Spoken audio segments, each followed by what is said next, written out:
बिस्मिल्लाहिर्रहमानिर्रहीम। अस्सलाम वालेकुम व्यूअर्स, कैसे हैं आप? जैसे प्रीवियस वीडियो में हम लोगों ने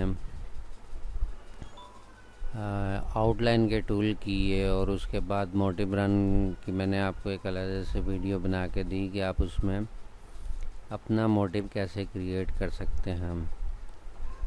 तो आज से मैं इंशाल्लाह सीरीज़ शुरू करने जा रहा हूँ टूल बार्स के ऊपर। ये जो टूल बार्स हमें ऊपर नज़र आती हैं ये कैसे वर्किंग करती हैं। तो आज जो टूल बार हम पढ़ेंगे वो है अरेंज टूल बार। ठीक है, इसमें देखेंगे कि कौन सी चीज़ें ज़्यादा इस्तेमाल होती हैं और ये टूल बार कैसे वर्किंग करती है और इससे हम डिज़ाइन में किस किस्म की हेल्प ले सकते हैं। तो सबसे पहले हम किसी ऑब्जेक्ट को डिजिटाइज कर लेते हैं।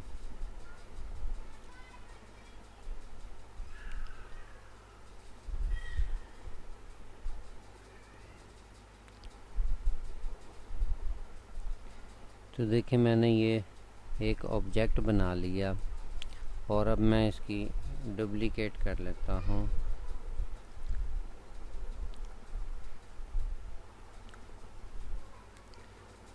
अब मैंने ये इसकी डुप्लिकेट कर ली और अगर आप देखें कि अगर मैं इसको अरेंज करना चाहूँ, अलाइन करना चाहूँ एक लाइन के अंदर, मैं चाहता हूँ कि ये सब की सब जो हैं जहाँ पे मैंने ये ऊपर वाला मेरा ऑब्जेक्ट पड़ा है इस लाइन के अंदर अलाइन हो जाएंगे।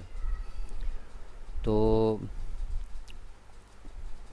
उसमें आप ऐसा करना पड़ेगा आपको कि सारों को आपको सेलेक्ट करना पड़ेगा। कंट्रोल दबा के मैं सेलेक्ट कर लेता हूँ और जिस ऑब्जेक्ट को आप लास्ट में सेलेक्ट करेंगे ये उसकी जो सी अलाइनमेंट होगी उसके हिसाब से वर्किंग करेगा। तो इसमें है अलाइन लेफ़्ट। देखिए उसमें मोनो भी उन्होंने ऐसा ही दिया हुआ है कि कोई आपके जो ऑब्जेक्ट हैं वो इस लेफ़्ट साइड पे आ जाएंगे। अगर मैं इसको क्लिक करूं तो ये देखें कि ये उसके साथ अलाइन हो गए हैं एक लाइन के अंदर जो मैंने लास्ट ऑब्जेक्ट लिया था। अगर मैं इसको कंट्रोल Z करूं और अब मैं चाहूं कि इसके साथ कर दूं तो मैं ये रूलर बार गाइडलाइन यहाँ पे रख देता हूँ और मैं सारों को सिलेक्ट करता हूँ और लास्ट में मैं जो है इसको सिलेक्ट करूँगा। तो अब देखते हैं कि अब ये क्या करेगी। अब ये देखें जिसको मैंने लास्ट में सेलेक्ट किया होगा ये उसके ऊपर वर्किंग करेगी कि मुझे लास्ट में इसको बताना पड़ेगा कि जो मैंने लास्ट ऑब्जेक्ट सेलेक्ट किया हुआ होगा कि इसकी सीध में उसको अलाइन कर दें। और उसके बाद है centre align, horizontal centre align. ये क्या करती है कि उसके सेंटर में ले जाएगी। जैसे देखें कि ये इसका सेंटर बन रहा है, मैं इसका एक्यूरेट सेंटर कर देता हूँ। ये देखें ये सेंटर बन रहा है। अब ये मैं सारे सिलेक्ट करता हूँ और लास्ट में मैं उसको बताऊँगा कि तुमने ये ऑब्जेक्ट है कि जिस के रेंज में बाकी सारे ऑब्जेक्ट लेके आने हैं। तो मैंने इसको भी सिलेक्ट किया और अब इसको अलाइन हॉरिजॉन्टल सेंटर करते हैं। ये देखें अगर मैं लास्ट में इसको सिलेक्ट करता, अब मैं जो करूँगा वो लास्ट में इसको सिलेक्ट करूँगा। ये देखें इसको मैंने सिलेक्ट किया, इसको किया और अब मैं लास्ट में इसको सिलेक्ट करूँगा। तो अब अगर सेंटर हॉरिजॉन्टल अलाइन करें तो ये देखें उसके जो लास्ट ऑब्जेक्ट होगा उसकी अलाइनमेंट को लेते हुए ये सारी अरेंज करेगा। तो ये अलाइन लेफ़्ट करेगा और ये हॉरिजॉन्टल सेंटर करेगा और ये राइट करेगा। यानी कि अगर देखें, मैं दोबारा से इसको अनडू करता हूँ और मैं ये चाहता हूँ कि ये जो हैं और राइट साइड पे, इसके राइट साइड पे अलाइन हो जाएं, तो मैं सारों को सेलेक्ट करूँगा और लास्ट में इसको सेलेक्ट करूँगा और अब देखते हैं राइट साइड पे, ये देखें ये राइट साइड पे हो गया। अब अगर मैं आपको एक और तरीके से बताऊं, इसको मैं साइड पर कर देता हूं और मैं एक थोड़ा सा रेक्टेंगल में इसको कर लेते हैं ताकि हमें समझने में और भी आसानी हो राइट और लेफ़्ट को। इसको मैं डिजिटाइज कर लेता हूँ कॉम्प्लेक्स फिल से। तो मैं इसके भी ऑब्जेक्ट बना लेता हूँ और कोई छोटा और कोई बड़ा करूँगा।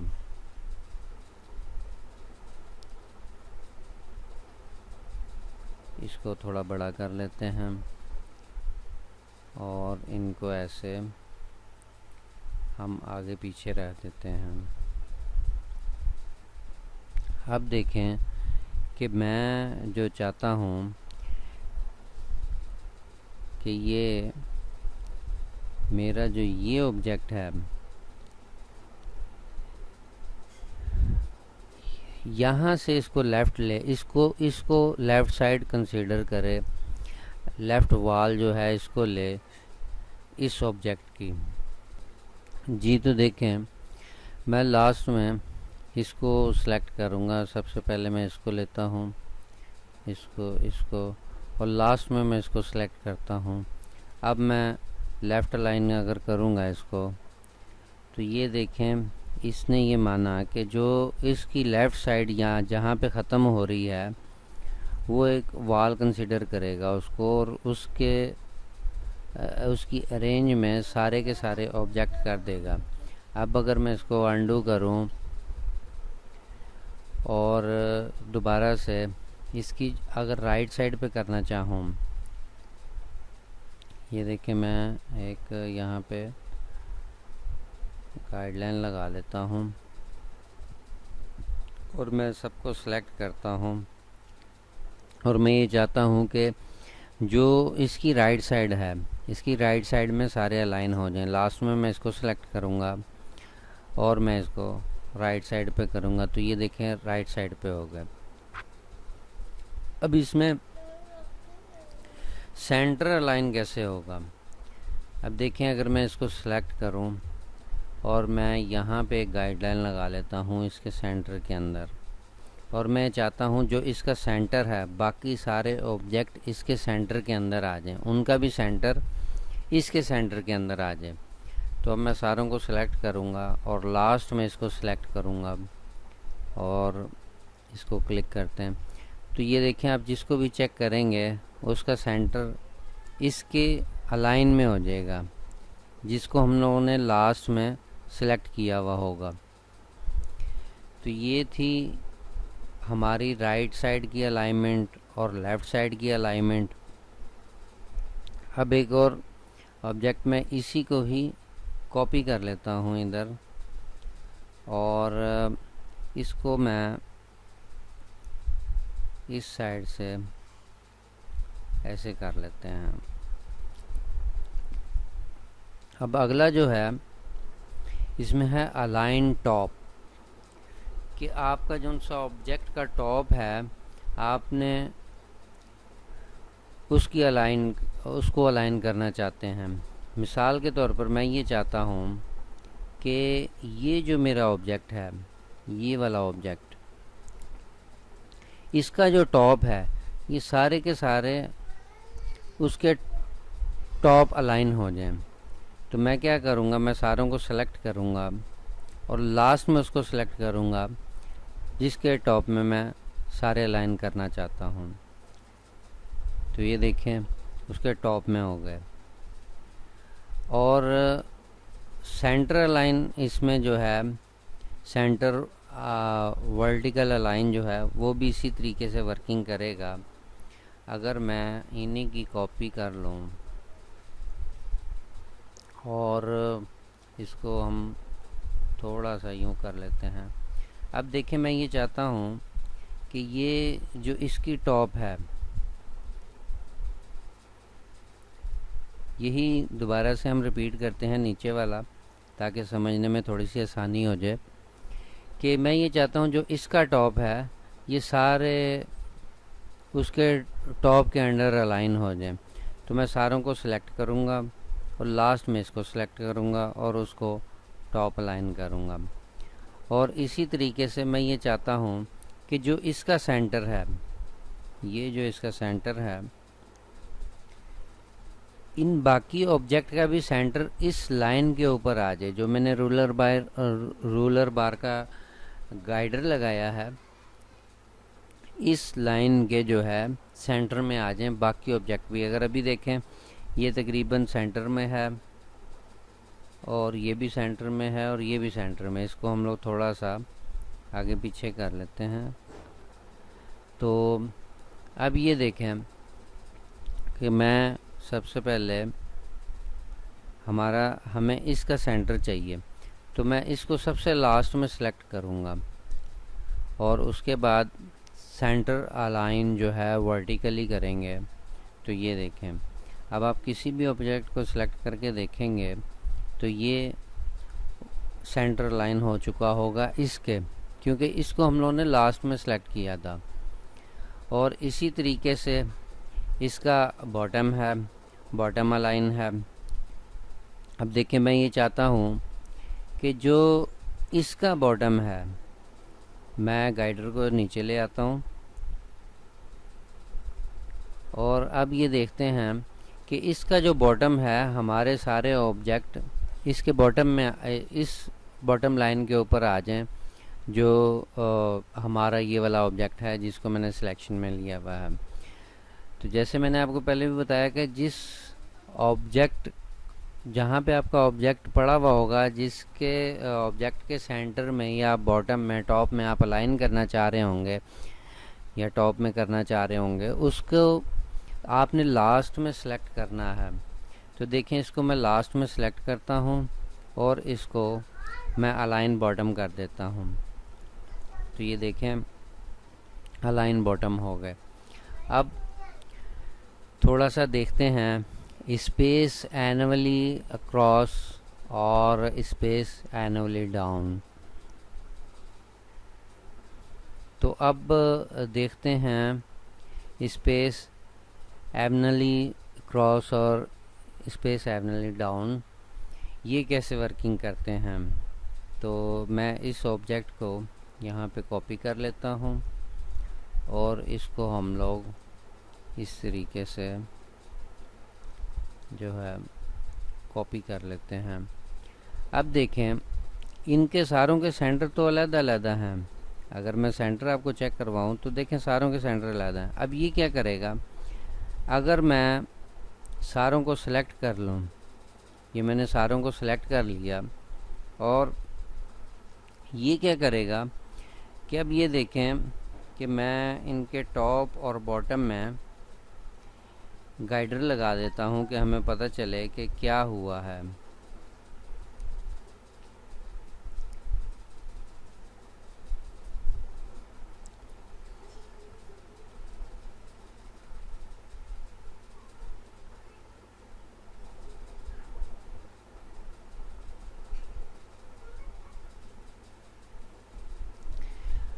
अब अगर आप देखें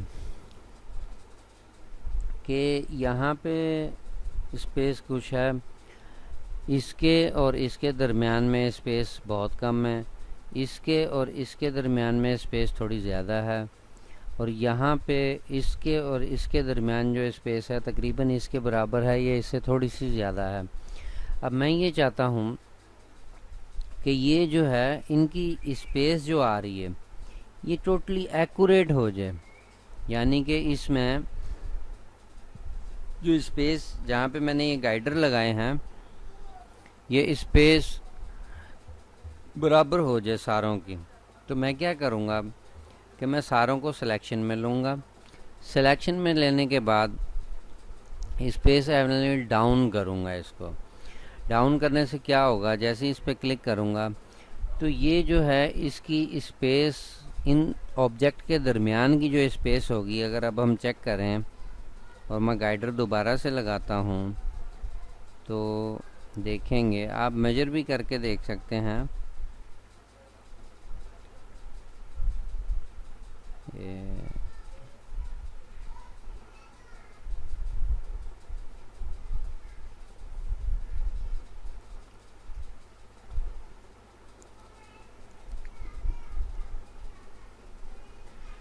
अब अगर देखें तो आपको ये जो इनके दरमियान की स्पेस होगी ये बिल्कुल बराबर लग रही है।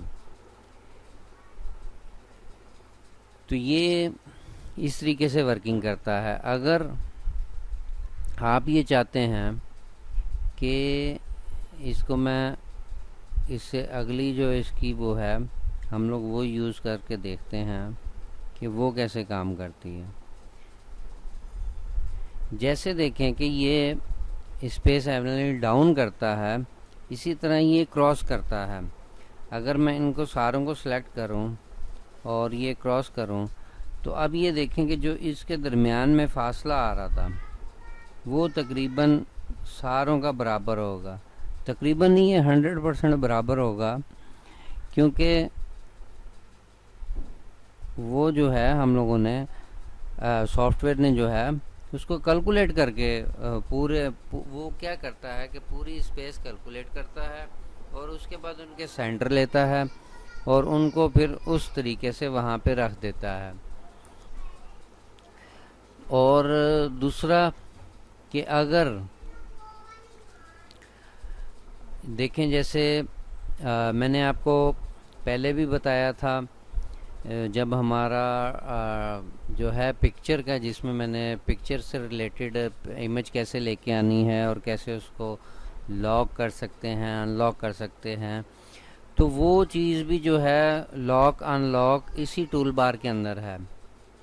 इसमें आप पिक्चर को भी इमेज को भी जो है लॉक कर सकते हैं और किसी ऑब्जेक्ट को करना चाहें। मिसाल के तौर पर ये ऑब्जेक्ट आप यहाँ से नहीं हिलाना चाहते, बाकी पे तो आप वर्किंग करना चाहते हैं, इस पे नहीं करना चाहते, तो इसको आप अगर लॉक कर देंगे तो ये सिलेक्शन में नहीं आएगी। बाकी चीज़ें तो आप मूव कर सकते हैं लेकिन इसको नहीं कर सकते, क्योंकि इसको हमने लॉक किया हुआ है। अब अनलॉक की भी ऑप्शन जो है इसी के अंदर ही है कि अगर देखें आपके पेज के ऊपर कोई भी चीज़ लॉक हुई हुई होगी तो ये अनलॉक का यहाँ पे ऑप्शन आ रहा होगा, ये ज़ाहिर कर रहा होगा इस टूल बार के अंदर कि आपके डिज़ाइन के अंदर कोई ना कोई चीज़ लॉक ज़रूर हुई हुई है। तो देख लें, अगर ये हाईलाइट हो रहा है आपका अनलॉक तो समझ लें कि इसमें कोई ना कोई चीज़ जो है आपकी लॉक हुई हुई है, या वो इमेज भी हो सकती है, का आपका कोई ऑब्जेक्ट भी हो सकता है। तो अगर जस्ट मेरे को किसी चीज़ को सिलेक्ट करने की ज़रूरत नहीं पड़ेगी, मैं अनलॉक करूँगा और मेरे पेज पर जितनी भी चीज़ें लॉक हुई हुई होंगी वो सब की सब अनलॉक हो जाएंगी। देखें, जैसे मैंने इसको लॉक कर दिया के दबा के, और इसको भी लॉक कर दिया और इसको भी लॉक कर दिया। अब मैंने ये तीनों को जो है लॉक कर दिया। अब ये इसको मैनुअली मेरे को अनलॉक नहीं करना पड़ेगा, जस्ट मैं एक क्लिक करूँगा और जितने भी ऑब्जेक्ट मेरी फ़ाइल के अंदर लॉक हुए हुए होंगे वो सब के सब अनलॉक हो जाएंगे। और दूसरा, जो हमारी ग्रुप की कमांड है Ctrl+G और अनग्रुप की कमांड है Ctrl+U, वो भी इसी टूल बार के अंदर है। और ये देखें, ये ग्रुप की है। अगर मैं इन दोनों को ग्रुप करना चाहूँ तो यहाँ से Ctrl+G वो बता रहा है कि Ctrl+G से आप ग्रुप कर सकते हैं, और अनग्रुप जो है वो Ctrl+U से कर सकते हैं। अब देखें, ये ग्रुप तो नहीं है, इसलिए ये वाली इसकी ऑप्शन जो है हाईलाइट नहीं हो रही।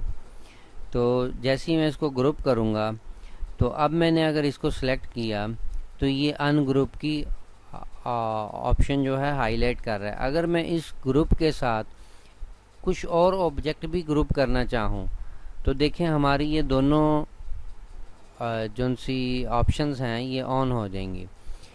इससे ये होगा कि जो इनके दरमियान, मिसाल के तौर पर अगर मैं इसको भी ग्रुप कर देता हूँ और मैं ये चाहता हूँ कि ये, अगर मैं ये चाहूँ कि ये दोनों जो ग्रुप हैं ये सिंगल ग्रुप में हो जाएं, सिंगल जो है उसमें आ जाएं ग्रुप के अंदर, तो मैं ये वाली ऑप्शन चूज़ कर सकता हूँ। अगर इन दोनों को अनग्रुप करना चाहता हूँ तो मैं अनग्रुप करूँगा और ये दोनों ही ऑब्जेक्ट अनग्रुप हो जाएंगे। तो दोस्तों ये थी हमारी रेंज की टूल बार, और इसमें आज हम लोगों ने देखा हम कैसे ऑब्जेक्ट को अलाइन कर सकते हैं, सेंटर अलाइन कर सकते हैं, क्रॉस एबन कर सकते हैं, और डाउन और क्रॉस कर सकते हैं। और इसमें जो है हमने लेफ़्ट अलाइन और सेंटर अलाइन हॉरिजॉन्टली और वर्टिकली दोनों देखे। इसी तरह लॉक अनलॉक को देखा। तो नेक्स्ट आने वाली वीडियो के अंदर इंशाल्लाह मैं कोई और टूल बार लेके आऊँगा और मज़ीद हम इसको आगे सिलसिले को बढ़ाएंगे। और जैसे मैंने आपको पहले भी बताया कि जो है 1 अक्टूबर से हमारी क्लासेस ऑनलाइन स्टार्ट हो रही हैं। अगर आप भी उसमें आप भी ये सीखना चाहते हैं और उसमें शामिल होना चाहते हैं तो मैं डिस्क्रिप्शन के ऊपर एक आपको गूगल फॉर्म प्रोवाइड कर दूंगा, उसका लिंक दे दूंगा, तो आप उस पर क्लिक करके तो फॉर्म फिल करें और क्लास में ऐड हो सकते हैं। और अगर आप ऑलरेडी डिज़ाइनिंग कर रहे हैं और आपके डिज़ाइन में कोई प्रॉब्लम आ रही है, आप वो भी मेरे साथ डिस्कस कर सकते हैं। और अगली वीडियो तक के लिए अब इजाज़त दें। अल्लाह हाफिज़।